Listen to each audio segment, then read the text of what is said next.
جب بعض مشیروں کے کہنے پر سیدنا امیر معاویہ رضی اللہ عنہ نے یزید کو ولی عہد مقرر کرنے کا ارادہ کیا اور مدینہ کے گورنر کو مسجد نبی صلی اللہ علیہ وسلم میں اس کے اعلان اور بیعت لینے کا حکم بھیجا، تو اس فیصلے کی سب سے پہلی اور کھلی مخالفت حضرت عبد الرحمن ابن ابوبکر رضی اللہ عنہ نے کی۔ یہ وہ عظیم ہستی تھے جن کے خاندان کی لگاتار 4 پشتیں صحابی ہونے کا شرف رکھتی تھی، اور آپ خود امیر معاویہ رضی اللہ عنہ کے قدیم رفقا میں سے تھے، مگر اس کے باوجود انہوں نے بغیر کسی توقف کے مسجد نبی صلی اللہ علیہ وسلم میں گورنر مدینہ کے منہ پر 2 ٹوک الفاظ میں فرمایا، تم لوگ خلافت راشدہ کو ختم کر کے اسلام میں قیصر و کسریٰ کی خاندانی بادشاہت کو لاگو کرنا چاہتے ہو کہ جب ایک بادشاہ مرے تو اس کا بیٹا تخت پر بیٹھ جائے، بخدا ہم ایسا نہیں ہونے دیں گے۔ اس کھلی مخالفت کے بعد فاتح شام سیدنا امیر معاویہ رضی اللہ عنہ نے خلیفہ اول کے اس عظیم فرزند کی قدر و منزلت کو مد نظر رکھتے ہوئے ان سے براہ راست ملاقات کی۔ یہاں یہ تذکرہ کرنا بہت ضروری ہے کہ فریقین کے درمیان انتہائی دیرینہ اور قریبی تعلقات تھے، اور ایک دوسرے کو تحائف بھیجنا ان کے ہاں ایک معمول کی بات تھی۔ سیدنا امیر معاویہ رضی اللہ عنہ نے اپنی اسی پرانی برادرانہ تعلق کو بروئے کار لاتے ہوئے اور اپنے مخصوص حلم اور سخاوت کا مظاہرہ کرتے ہوئے انہیں بے حد عزت و تکریم سے نوازا، اور حسب روایت قیمتی تحائف پیش کر کے نہایت محبت کے ساتھ اپنے نقطۂ نظر پر قائل کرنے کی کوشش کی۔ مگر چونکہ اس مرتبہ معاملہ ولی عہدی کے ایک اصولی اختلاف کا تھا، اس لیے خلیفہ اول کے جگر گوشے نے بھی کمال استغنا اور دینی غیرت کا مظاہرہ کیا۔ حضرت عبد الرحمن ابن ابوبکر رضی اللہ عنہ نے خلیفہ وقت کے احترام اور دیرینہ تعلق کو پوری طرح ملحوظ رکھتے ہوئے انتہائی وقار کے ساتھ وہ تحائف واپس کر دیے، اور اپنے اس اصولی موقف پر ڈٹے رہے کہ وہ اس ولی عہدی کی بیعت نہیں کریں گے۔ الغرض یزید کی ولی عہدی اور مسند اقتدار پر بیٹھنے کو کبھی بھی اجماع امت حاصل نہیں رہا۔ بیعت سے توقف کرنے والوں میں حضرت عبداللہ ابن زبیر رضی اللہ عنہ اور کئی دیگر جلیل القدر اصحاب رسول صلی اللہ علیہ وسلم بھی شامل تھے۔ ذرا سوچئے، جب یزید کی عمارت متفقہ تھی ہی نہیں تو سیدنا امام حسین رضی اللہ عنہ کا بیعت سے انکار کرنا کون سا ایسا انوکھا عمل یا جرم تھا کہ یزیدی لشکر اتنی جرأت کرتا کہ نواسہ رسول صلی اللہ علیہ وسلم پر تاریخ کا وہ افسوسناک ترین ظلم ڈھا دیتا۔ یہیں سے یزید کے جبر اور ظلم کی وہ تاریخ داستان شروع ہوتی ہے جس نے اسلامی ریاست کی بنیادیں ہلا کر رکھ دی۔ تاریخ اسلام کے طالب علموں، اسلامی تاریخ اور عقائد کا ایک انتہائی اہم اور سنہرا اصول ہمیشہ یاد رکھیں، جب ایک صحابی رسول کا کسی دوسرے صحابی رسول سے اختلاف ہوتا ہے تو دونوں اپنی اپنی جگہ حق پر ہو سکتے ہیں کیونکہ وہ اجتہادی اختلاف ہوتا ہے، لیکن جب کسی غیر صحابی کا کسی صحابی رسول صلی اللہ علیہ وسلم سے اختلاف ہو جائے تو وہاں یہ اصول طے ہے کہ حق بہرحال صحابی کے ساتھ ہی ہوگا۔ سیدنا امیر معاویہ رضی اللہ عنہ خود ایک جلیل القدر صحابی تھے اور اس نزاکت کو بخوبی سمجھتے تھے۔ اسی لیے جب صحابہ کرام نے یزید کی ولی عہدی پر کڑی تنقید کی تو امیر معاویہ رضی اللہ عنہ نے انتہائی تحمل اور بردباری کا مظاہرہ کیا اور اس اختلاف کو تلوار کے بجائے بات چیت اور صلح و صفائی سے سلجھانے کی کوشش کی۔ تاریخ اسلام میں اس سے قبل بھی شدید نوعیت کے اختلافات ہوئے جنہیں مشاجرات صحابہ کہا جاتا ہے، لیکن چونکہ وہاں فریقین صحابہ کرام تھے اس لیے ان کی نیتوں میں اخلاص تھا۔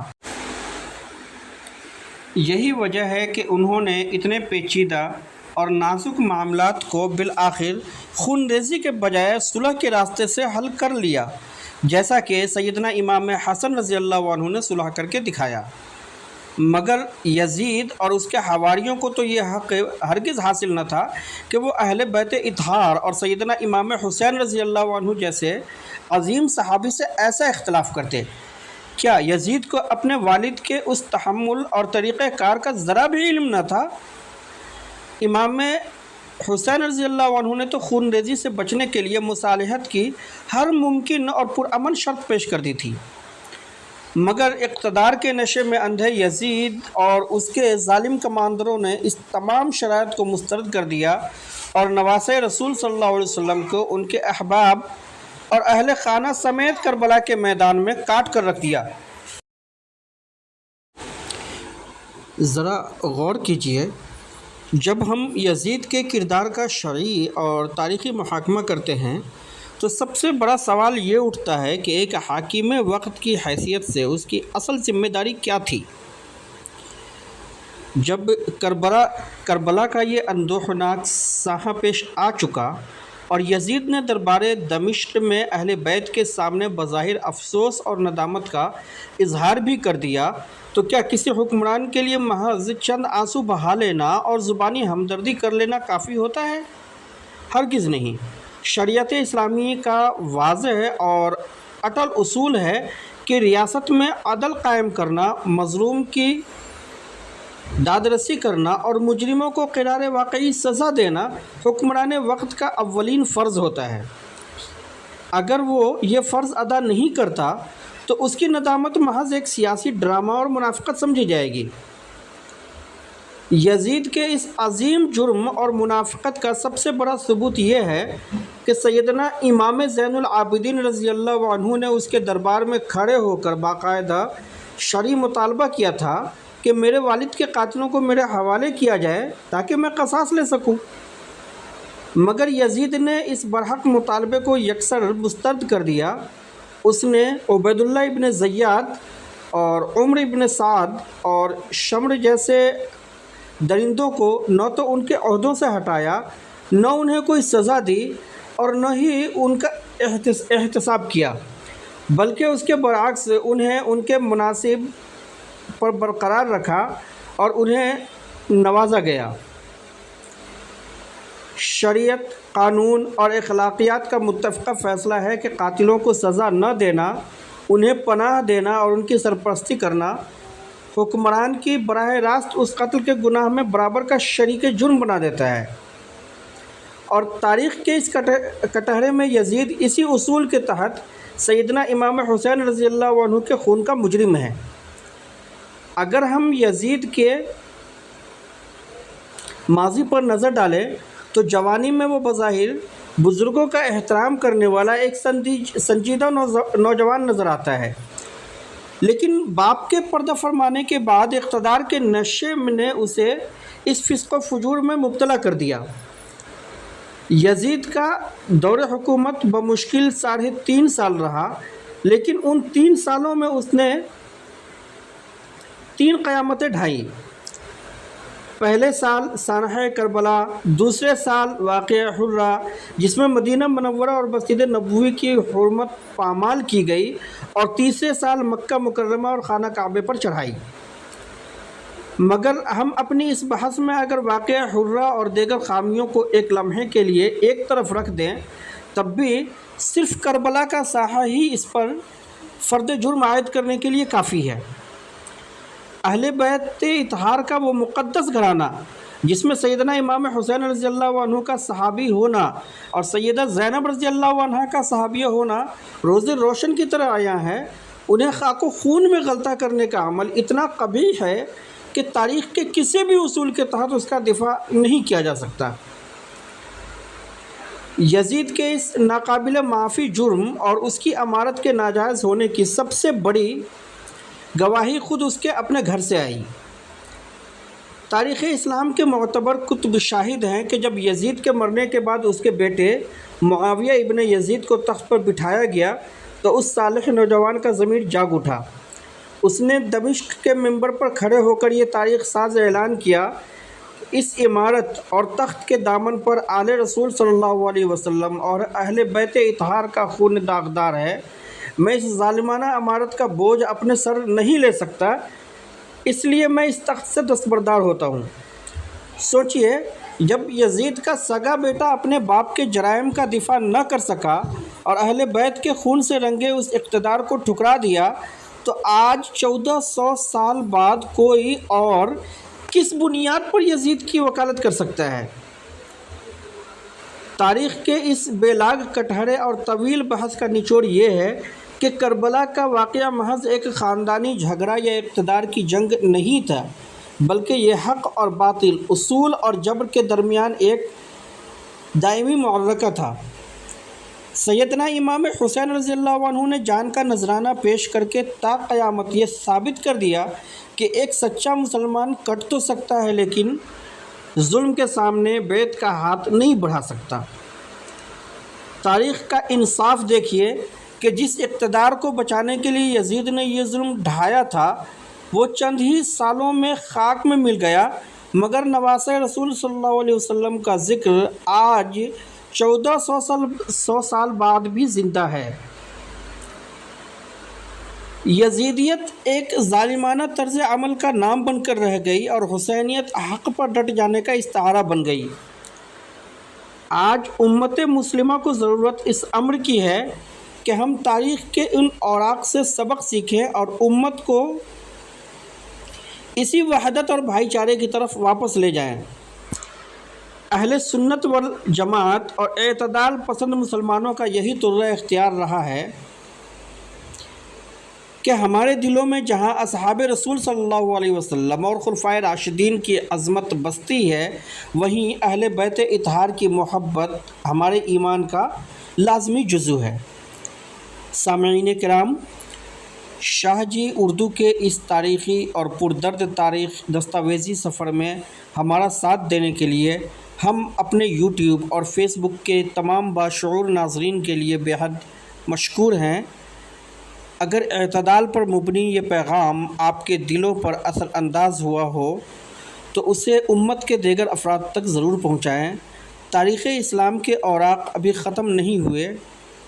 کامنٹس میں ہمیں ضرور بتائیں کہ آپ اگلی دستاویزی سیریز کس عظیم شخصیت یا تاریخی واقعہ پر دیکھنا چاہتے ہیں۔ حقائق کی اس جستجو میں ہمارا ساتھ یوں ہی برقرار رکھیے گا۔ اللہ ہم سب کو حق سمجھنے اور اس پر چلنے کی توفیق عطا فرمائے۔